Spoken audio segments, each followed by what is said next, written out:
Governo do Estado do Rio de Janeiro, Secretaria de Cultura e Economia Criativa, Fundo Estadual de Cultura apresentam, através do seu edital Cultura Presente nas Redes 2, Raízes do Maculelê.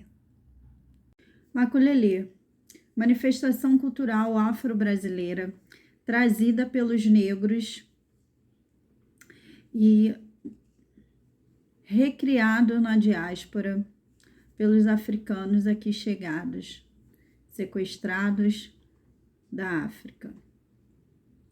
Não é possível até hoje dizer a qual etnia africana é responsável por essa dança que até os dias de hoje nós temos no território nacional. O maculelê, primeiramente, ele teve um propósito original de luta, de autodefesa, após dança e celebração religiosa. Cada vertente traz o maculelê nessas 3 linhas. É sabido dizer que é uma luta de resistência, praticada pelos escravizados, que em vários momentos, tiveram esses contextos. Principalmente quando os negros queriam fugir dos seus senhores, e quem dançava o maculelê era responsável por fazer a distração desses senhores para que os seus companheiros pudessem fugir. Ao decorrer do caminho, o maculelê ele foi transformando-se em uma manifestação cultural como conhecemos hoje, inclusive com espetáculos por todos os lugares, teatros, ruas, festas religiosas e celebração do povo preto. É sabido que as culturas trazidas, criadas ou recriadas na diáspora pelos pretos, poucos se tem registros escritos. Muitos dos registros que tem é através da oralidade, onde os mais velhos repassam aos mais novos quais são os costumes, quais são os fundamentos e quais são os segredos. Com o maculelê não é diferente. Praticamente todas as informações que temos desta arte, ela, em sua forma mais primitiva, vem através da oralidade desses mais velhos para com os mais novos.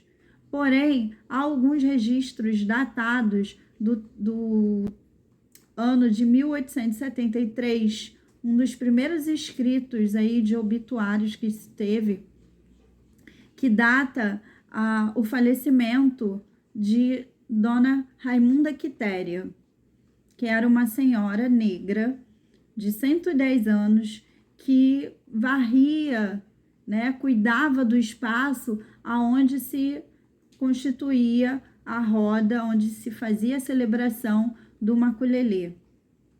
Lembrando para vocês que o maculelê ele tem uma origem, ele tem um local que se data essa iniciação. Os poucos registros existentes sobre a arte do maculelê, a manifestação cultural maculelê, é datada a partir do final do século XIX para o início do século XX, na cidade de Santo Amaro da Purificação, aonde se concentravam, alguns negros ex-escravizados que praticavam a arte do maculelê. Dentre eles, alguns mestres muito importantes, para a arte do maculelê, que são eles: Mestre Barão, Mestre Tiajô, Mestre João de Obá, Zé do Brinquinho, Zé da Conceição, Marago, Major. Esses são os mestres que antecedem ao Mestre Popó, que daqui a pouco eu vou falar um pouquinho mais sobre ele. Esses mestres, nós temos registros ainda hoje por conta dos mais velhos de Santo Amaro da Purificação. Estes foram os primeiros mestres a estarem em contato, né, e repassarem seus conhecimentos sobre o maculelê para os mais novos. Porém, já início do século XX, esses mestres já bem velhos, né, já bem idosos, eles começam a morrer. E com isso, o maculelê entra num estágio muito preocupante, que é o estágio de desaparecer da face da terra, essa manifestação cultural. O que era um risco para a cultura preta, para a memória do povo preto, né, se perder essa manifestação cultural. Então, mestre Popó, senhor Paulino de Andrade, mestre Popó, como é o mais conhecido até os dias de hoje, muito criança ainda aprende a arte do maculelê com sua mãe, que quando mais jovem praticava, né, a arte do maculelê com seus iguais. E mestre Popó, muito criança, aprende a arte e guarda, registra, né, como um legado familiar mesmo. E o que ele percebe quando ele olha e vê que a arte do maculelê está se perdendo? Ele começa a repensar como reinventar essa história, né? Como fazer essa história perpetuar. E aí ele tem uma brilhante ideia de que é começar a ensinar a arte do maculelê para todos os seus próximos, tanto a sua família quanto os seus amigos. E é um fator bem interessante esse, porque o mestre Popó, quando decide fazer isso, quando ele decide perpetuar esse legado que é deixado para ele, um legado familiar, né? Porque foi a mãe que passou, enfim, a família estava ali muito envolvida nessa relação, ele modifica um pouco algumas relações. Uma delas é o maculelê, até então era uma atividade praticada por homens, como um passatempo. E mestre Popó, muito preocupado com que essa cultura não se perdesse, com que esse legado não se perdesse, ele começa a ensinar para a família e começa a ensinar para as mulheres da sua família. Inclusive, uma de suas sobrinhas se torna, né, muito conhecida pelo maculelê que ela apresenta. Então, deixa de ser uma arte exclusivamente masculina e passa a ser uma arte para todos, mulheres, homens. Então, todos têm a possibilidade de aprender e repassar esse maculelê que até então era voltado somente para um passatempo masculino. Mestre Popó, então, começa a democratizar o conhecimento entre os seus e, com isso, valorizar e fortalecer, né, essa cultura que estava prestes a se perder. E começa a perpetuar isso entre os seus familiares e amigos, reunindo a arte através da sua própria história, né, das suas próprias memórias e a memória dos mais velhos de Santa Amaro da Purificação, que é muito importante, porque ele traz, né, uma relação muito íntima com o maculelê. E, através da oralidade, assim como os mais velhos, ele também continua a passar todos os fundamentos, a forma de dançar, a forma de tocar, como os mais velhos faziam.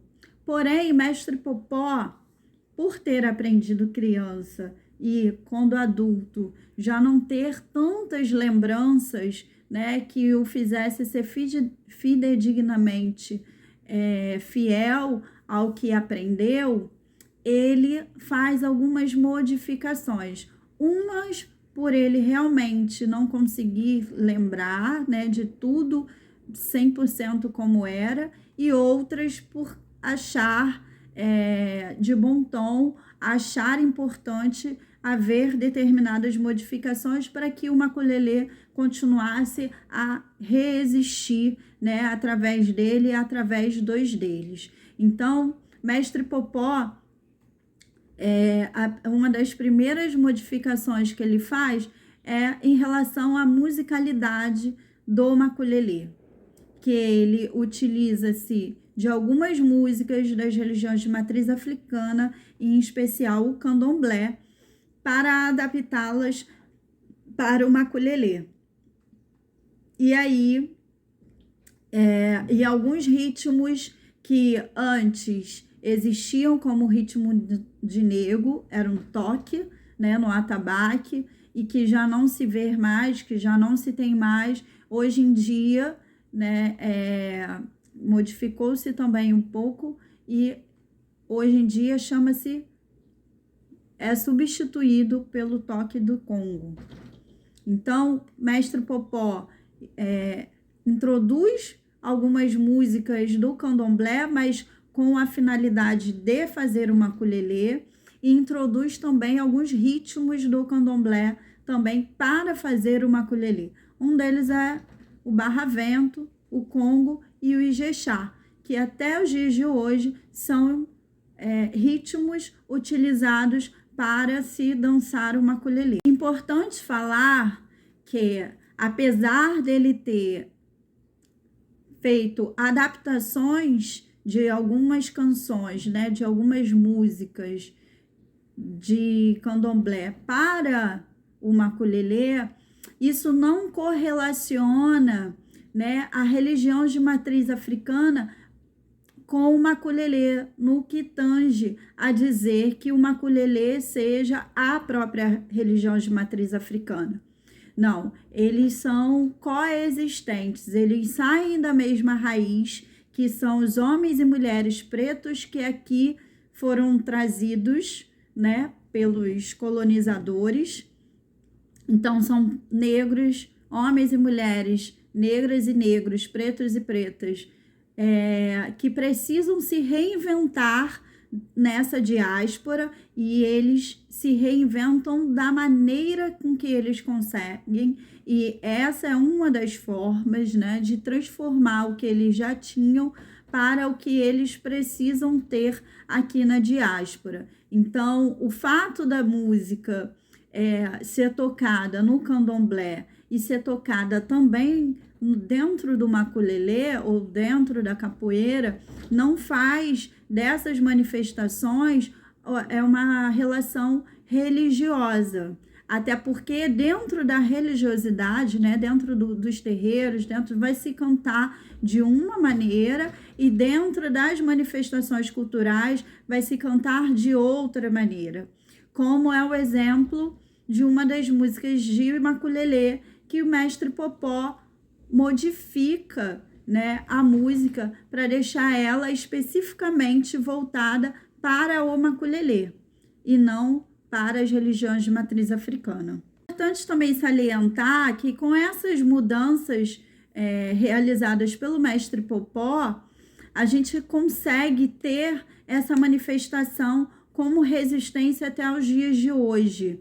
Então, o maculelê, ele é, para além de uma simples dança, ele é toda uma resistência, né, e reescrevivência desse povo que aqui em diáspora precisou se reconstruir. Um desses exemplos é a música Boa Noite para quem é de Boa Noite.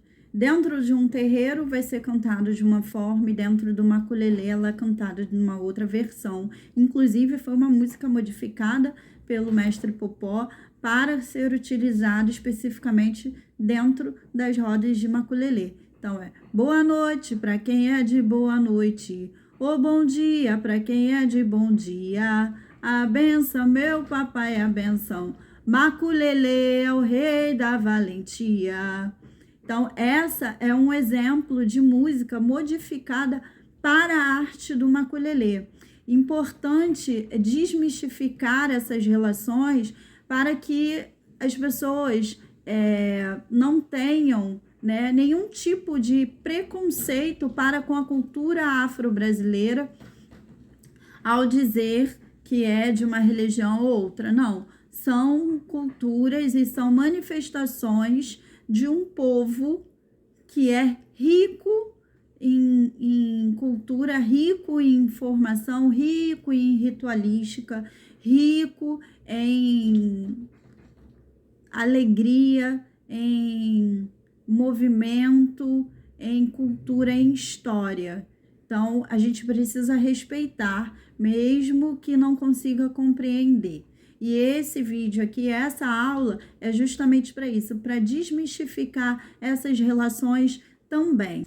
O maculelê, ele tá literalmente, como os negros na diáspora, eles têm que se reinventar e foram obrigados a adotarem algumas culturas que não fazem parte, né, da sua própria cultura. Uma delas é a questão religiosa, né, do povo branco, né, do Senhor naquele momento. O maculelê, ele tem, né, as suas raízes ou a sua tradicionalidade, né, nos festejos, e está muito ligado a Nossa Senhora da Purificação e a Nossa Senhora da Conceição. Existia lá no século XIX, enfim, início do século XX, uma dança chamada Cuncumbi, que era uma dança parecida com o maculelê, porém com particularidades, né, distintas. Elas eram, apesar de serem parecidas, eram distintas em séries de questões.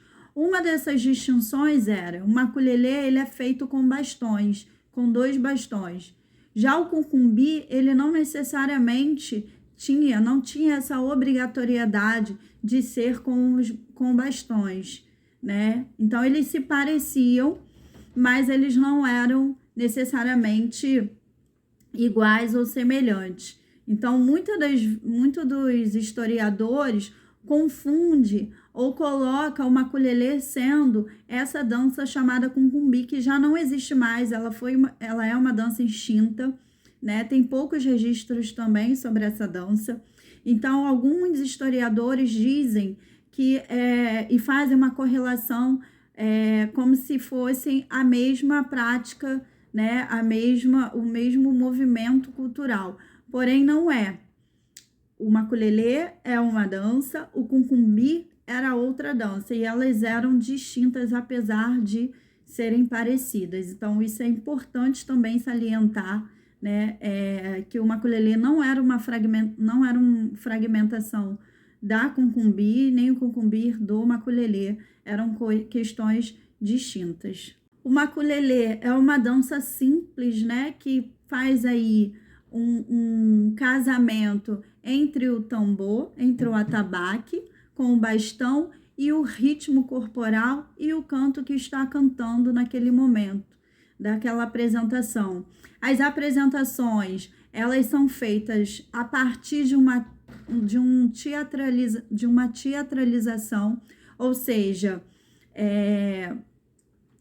as apresentações, elas são montadas para contar uma história, e em especial contar a história do povo que ela representa, do povo preto.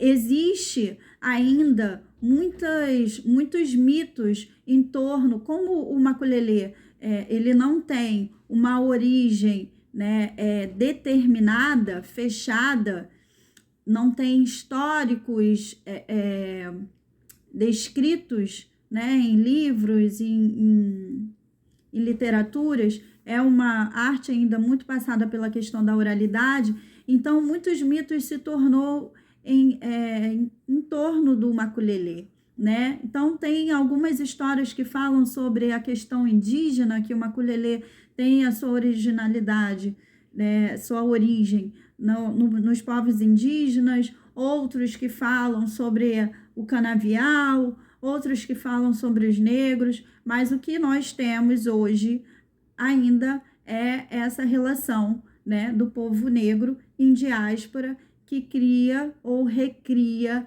essa manifestação cultural, essa dança chamada maculelê.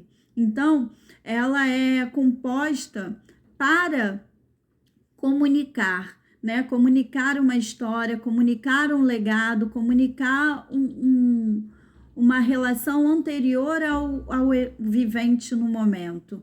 E o maculelê, ele é assim desde lá dos velhos mestres, que eu já coloquei aqui para vocês um pouco anteriormente. Isso é simples, né? Cada dançarino tem aí 2 bastões para se movimentar, e essa movimentação, ela é 3 batidas, né? Cada dançarino dá 3 batidas no bastão na frente do corpo, e a 4ª batida ele vai dar com o outro dançarino, que no caso vai ser o seu par. Quando a gente fala sobre Mestre Popó e como ele levava o maculelê, a gente fala aí de uma tradicionalidade, de uma construção do início ao fim dessa apresentação. Eles sempre se apresentavam nessas festividades, né, católicas, das santas, da Nossa Senhora da Purificação e da Nossa Senhora da Conceição. Então, existia aí, né, um cronograma, né, um script a ser seguido, né. Mestre Popó tinha uma música para poder anunciar a chegada daqueles bailarinos, daqueles dançarinos. Em seguida, né, ele fazia uma saudação para poder agradecer ali aquele momento vivente que eles estavam. Então, assim, tem músicas para cada momento dessa apresentação, né? Ele iniciava com olelê, maculelê, olelê, maculelê, olelê, maculelê. Era para avisar que estavam chegando. E a música de saudação era todos louvar a nação brasileira, salve Princesa Isabel, que nos libertou do cativeiro. Então, é importante até trazer essa louvação, essa saudação, para a gente refletir, né? Naquele tempo, ainda existia essa romantização em torno da família real, de ser aí a princesa boazinha, a princesa que libertou a escravidão, parafraseando, né, uma música bem famosa aí, que é a Dona Isabel, de Mestre Tony Vargas, mestre de capoeira. A princesa Isabel, ela não foi a princesa boazinha, né? A gente hoje consegue compreender e historizar esse momento. Mas naquele tempo de Mestre Popó, que a escravidão tinha sido abolida há muito pouco tempo, né? Sua mãe tinha sido uma ex-escravizada, então ainda tinha essa romantização em torno da princesa, né, de ser boazinha, de ter libertado os negros, quando isso não existia. E aí, após outras músicas, né, vinham, e cada música, os bailarinos sabiam o que eles precisavam fazer, como essa, né? Da Cambinda de Luanda, Conceição, vamos louvar. Aruanda, Aruanda. Da Cambinda de Luanda, Conceição, vamos louvar. Aruanda, Aruanda. E conforme eles iam passando, né? Descendo a rua, fazendo uma maculelê, eles iam passando pelas casas das pessoas, eles cantavam músicas também para poder saudar aquelas pessoas que estavam ali vendo, né? Que é o senhor dono da casa, nós viemos aqui lhe ver, viemos lhe perguntar como passa a voz me ser, oi, como é meu nome, é maculelê, oi, de onde eu venho, é maculelê. E aí se iniciava a apresentação de fato, né? Então, tinha o início dessa apresentação, que era vir mostrando que iria acontecer e depois disponibilizar ali, né, no lugar, no meio da praça pública, no meio da rua, né, para poder fazer aquela demonstração, aquela teatralização ali para que todos vissem. Então, um dos primeiros toques a ser tocado era o toque nego, que hoje já não existe mais, ele foi extinto, e hoje a gente diria aí que seria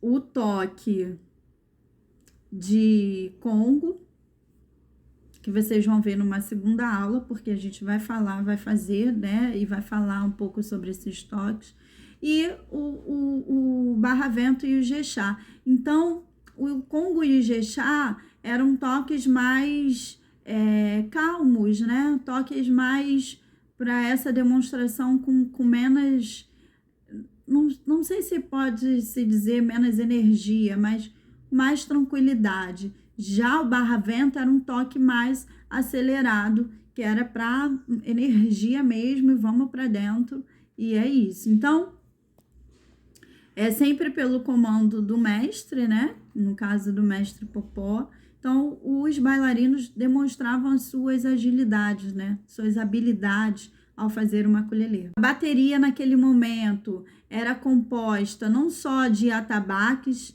mas também de agogô, de pandeiro e de ganzá e de viola, né, de 7 cordas. Então, hoje já houve muitas modificações até chegar na formatação que nós temos hoje, principalmente aqui no Sudeste, que a gente toca somente com o atabaque, ou no máximo um agogô aí para poder fazer uma ukulele. A vestimenta nesse tempo era uma calça, como era uma atividade, uma manifestação, né, masculina, 100% masculina até um determinado ponto, né, até um determinado período da história. Então,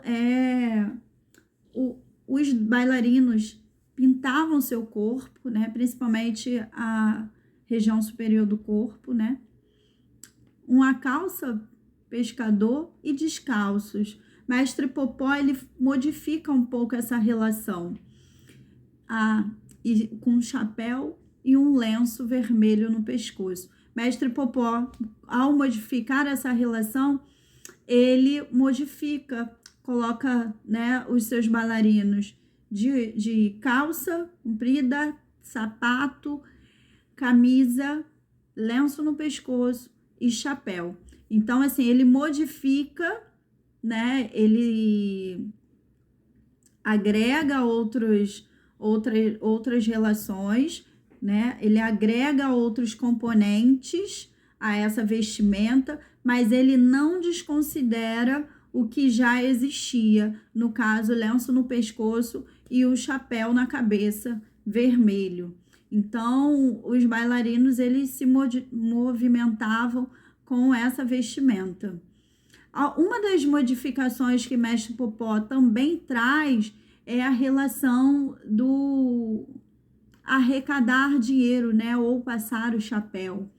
Ele modifica isso, porque ele não acha interessante essa relação de se apresentar e depois passar o chapéu para pedir dinheiro ou para, né, receber esse agrado, se é que pode se dizer assim, e ele retira também isso. Então, as apresentações públicas, né, as apresentações principais, ele retira essa relação, e aí os bailarinos não passam mais o chapéu e nem passam, né, para poder recolher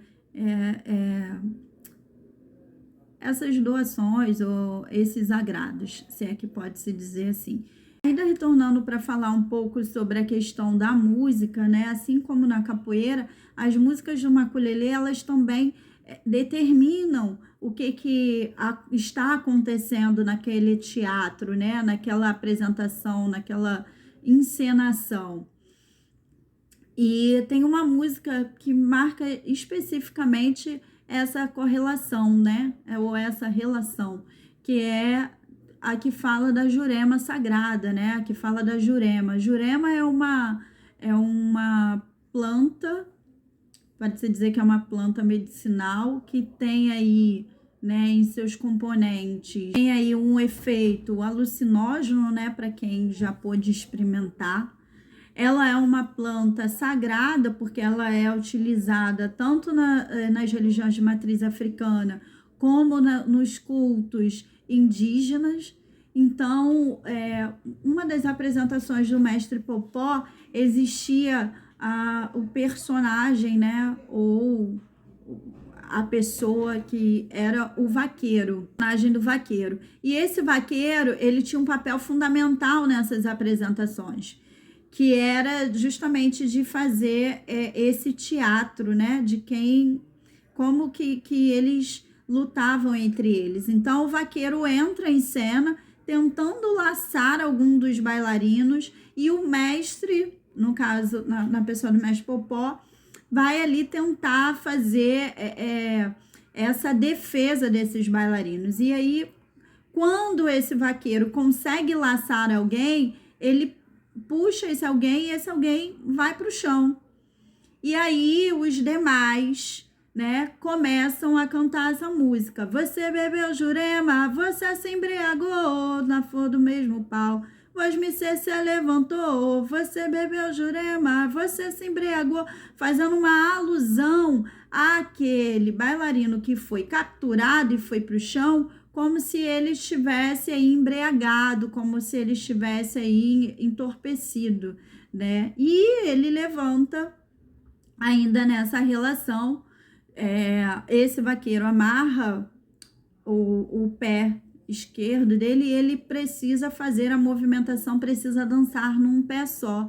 E aí existia essa relação do passar o chapéu, que Mestre Popó, mais tarde, retira das suas apresentações. Então, e aí na despedida, né, nos agradecimentos, primeiro e depois a despedida, e aí para se encerrar essa apresentação, cantava-se então, nos agradecimentos Deus que lhe dê, Deus que lhe dá, lhe dê dinheiro como areia do mar. Deus que lhe dê, Deus que lhe dá, lhe dê dinheiro como areia do mar.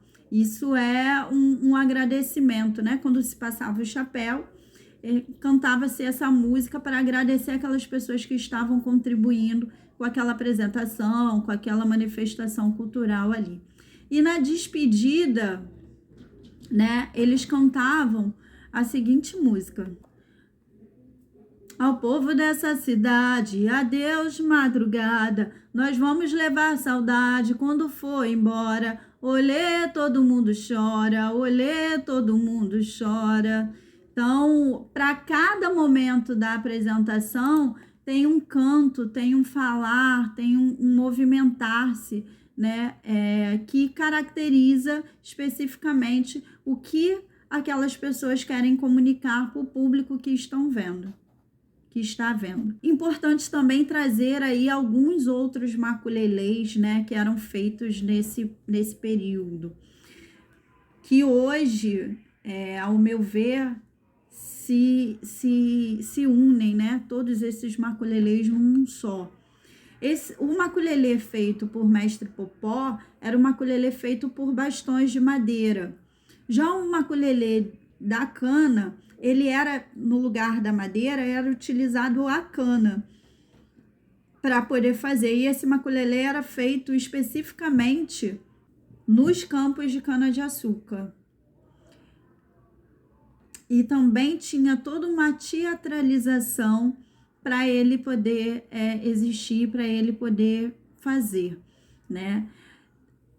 Se no maculelê de Mestre Popó tinha o vaqueiro como uma personalidade importante daquela apresentação, no maculelê de cana existia o feiticeiro, que também tinha um papel muito importante ali naquela teatralização, né? Ele tinha o papel aí de ressuscitar, né? Aquele bailarino que estava ali, né? No teatro ali, naquela encenação, fazendo como se tivesse sido aí morto, né? Ou estando numa situação de desacordado. Ele tinha esse papel de ressuscitar ou reviver aquele bailarino para continuar ali o maculelê. E também nesse maculelê se utilizavam facões. Os facões eles serviam para cortar as canas, mas também serviam para poder fazer a dança do maculelê. Então, existia o maculelê do vaqueiro e o maculelê da cana. O maculelê traz neles fundamentos muito importantes para a nossa cultura, né? Para a nossa educação, principalmente quem está dentro da escola. E hoje nós temos a Lei 10.639 e 11.645, que vai falar aí da importância de se conhecer a história do povo preto e indígena, né? Então, a gente precisa entender para poder passar para as nossas crianças, fazer o que Mestre Popó e os seus anteriores já faziam lá no início do século XX, no final do XIX, né? Que é passar para os nossos mais velhos os nossos conhecimentos. E o maculelê, ele traz na sua prática, né, uma fundamentação, uma importância muito grande da relação da corporeidade, né? Além da oralidade, além da musicalidade, além da história que traz do povo, né, africano em diáspora, ele traz toda esse conjunto de informações para constituir aquele ser, né? É possível também, através da manifestação do maculelê, recriar movimentos históricos, né? Ele te dá essa possibilidade de recriar e contar histórias, cenários já passados para que se compreenda o que acontece hoje, né? Então, reviver e reverenciar o nosso passado para que a gente consiga compreender o nosso presente. Então, passar qual foi o legado deixado pelo povo preto para nós, né, para o povo brasileiro.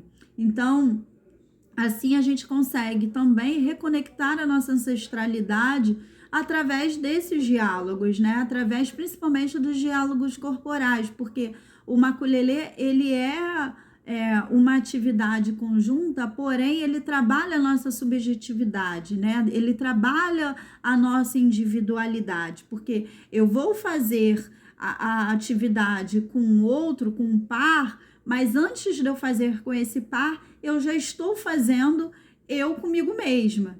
Então, esses diálogos corporais, né? A música, a construção textual e cênica de cada um e do coletivo como um todo, ela vai trabalhar dentro de cada ser, ampliando esses horizontes, né? E possibilitando maneiras diferentes e distintas de comunicar. Apesar de estar em conjunto, cada um vai comunicar a sua verdade, a sua relação com o universo, com o mundo, com a natureza, da sua forma, da sua maneira, né? De uma forma, criando uma consciência individual e coletiva completa, através desse trabalho com o maculelê, de todas as possibilidades que ele nos dá, né? Trabalhando não só a questão histórica, mas trabalhando a questão corporal, trabalhando a nossa questão rítmica, trabalhando a nossa questão dos sons, né? Do canto, do toque, do sentir, das sensações. Não deixando de lado essa ponte que é criada entre o passado e o presente, né? Entre o passado e o futuro, possibilitando aí, através de uma maculelê, trabalhar de maneira lúdica, né? E de movimento, alguns assuntos que para a gente ainda são assuntos muito complexos da nossa sociedade, como a escravidão, como o processo de escravidão, como o processo das injustiças sociais, a intolerância religiosa, o preconceito racial, dentre outros assuntos que em outras relações se torna complexo o diálogo, e através do ukulele, através dessa teatralização, através desse conhecimento, através desse legado existente da arte do ukulele, essa relação ela se modifica, né? Ela se reconstrói de maneiras e formas diferentes, ela se resignifica, né? Instruindo aí a quem está praticando, a quem está interagindo, começar a olhar com outro olhar, né, sobre esses assuntos. Por isso, é de suma importância compreender a legitimidade, né, dessa manifestação cultural, seja ela sendo feita em qualquer espaço, né, em qualquer universo. É importante que a gente não perca de vista os pilares e o significado e o valor desse legado, não só para o povo preto, mas para o povo em geral, o povo brasileiro em geral. É importante que a gente não deixe se perder essas relações. É importante que haja as modificações para que se acompanhe o tempo, mas que não se perca, né, as suas raízes, não se perca o seu legado, não se perca o seu significado. O fazer uma ukulele está para além de somente ser uma dança. O fazer uma ukulele ainda é uma resistência, é resistência de todo esse povo que passou por aqui e deixou esse legado para todos nós. Então, pensar em novas formas de comunicar através do ukulele, mas respeitando, né, as características e a tradicionalidade da dança, né, do ukulele em si. Então, o mestre Popó, quando ele faz as modificações, ele não fez as modificações só porque ele queria, ele fez as modificações para que o ukulele tivesse uma continuidade, que o ukulele continuasse a partir dele, né? E ganhasse outros espaços, outros cenários, que é o que a gente tem hoje. Nós temos apresentações, espetáculos hoje lindíssimos com o ukulele, que não necessariamente vai ser o ukulele que o mestre ensinava no tempo dele, mas vai ser o ukulele que transpôs toda essa relação temporal. E mestre Popó, né, faleceu, mas deixa o seu legado para sua família, né, para os seus alunos, e esse legado vai sendo perpetuado e passado. Começa lá na Bahia, né, e toma todo o território nacional. Hoje, aqui no Sudeste, nós fazemos uma ukulele.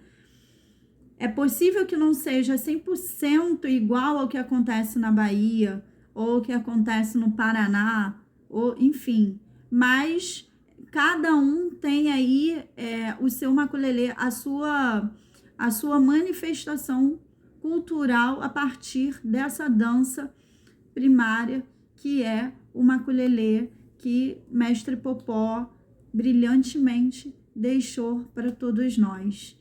Então, é importante que a gente valorize e respeite essa arte. Para finalizar, eu queria deixar aqui uma fala para todos vocês. Todas as manifestações culturais do povo preto, vivas ainda hoje, são atos de resistência, de manutenção da vida de quem passou, de quem foi, de quem ainda vai chegar. São ferramentas vivas de luta que compõem quem somos, que nos orienta e nos norteia durante toda a caminhada. Então, que possamos cuidar dos nossos legados, que possamos cuidar da nossa cultura, que possamos proteger a nossa cultura.